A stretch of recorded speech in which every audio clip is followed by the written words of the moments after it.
A warm welcome to Dr. Adolfo Barata from Italy and the rest of the colleagues and guests from Italy and Hungary and India. And my dear students and colleagues, a very warm welcome to you all too. When I think of Italy, I fondly remember the food and the architecture and also the people, as much as we loved the food and architecture. It's a wonderful place to be. It's naturally very beautiful, but I think it's not just the natural beauty, right? It's also how they preserve the natural beauty.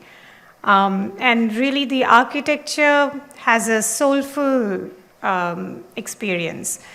I haven't been to Hungary yet, but I'm pretty sure once I go there, I would love the food, architecture, and people from Hungary as well.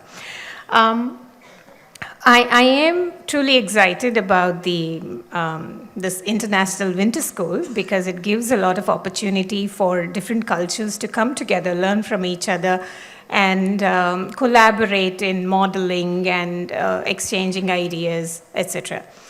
So we definitely live in interesting times, technology, and one way the technology is booming on one side, and the other side, we're having problems with the sustainability and climate change and whatnot. So we definitely live in interesting times. So you all have to work a little harder than your senior batches to be able to excel in that world.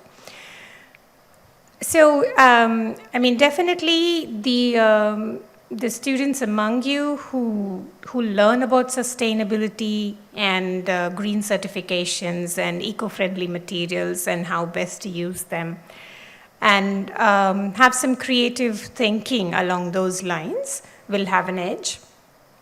I was talking to your dean about using AI for architecture, and definitely you should. But then wherever we use AI, it's kind of a double-edged sword, Gives us the benefits that we want, but at the same time, at the risk of making us dumb. So it's up to you how you want to shape your minds, right?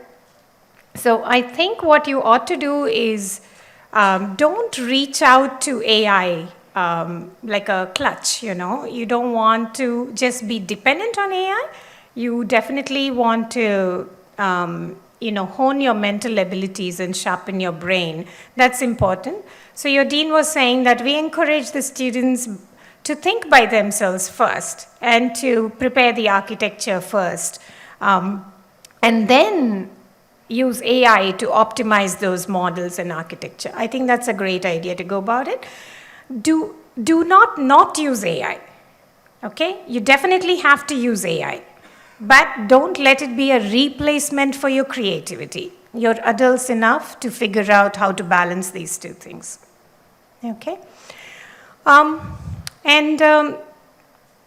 Climate change is here, right? It's changing. You see changes in Vellore itself.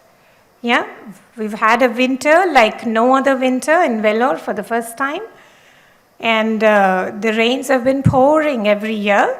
I just remember Vellore to be a dry and hot place. It's humid, but what I mean is less rain when I was a student here. But you see a different Vellore these days. This is just one of the examples. We see much worse examples around the world. So think of the materials that will actually sustain that climate change, and think of materials that will bring down our heating and cooling costs. And this sort of thing is very regional, right? The way you architect has to depend on the locality. You can't just take a New York architecture and expect it to function in Vellore or Bangalore. You have to make it suitable for the local environment. So I encourage you to think of all those aspects as you train yourselves and get out into your careers. So this winter school presents you a great opportunity for Italians, Hungarians, and Indians to join and learn together. And hopefully we will have great outcomes from that. Thank you, and have a tremendously enjoyable workshop.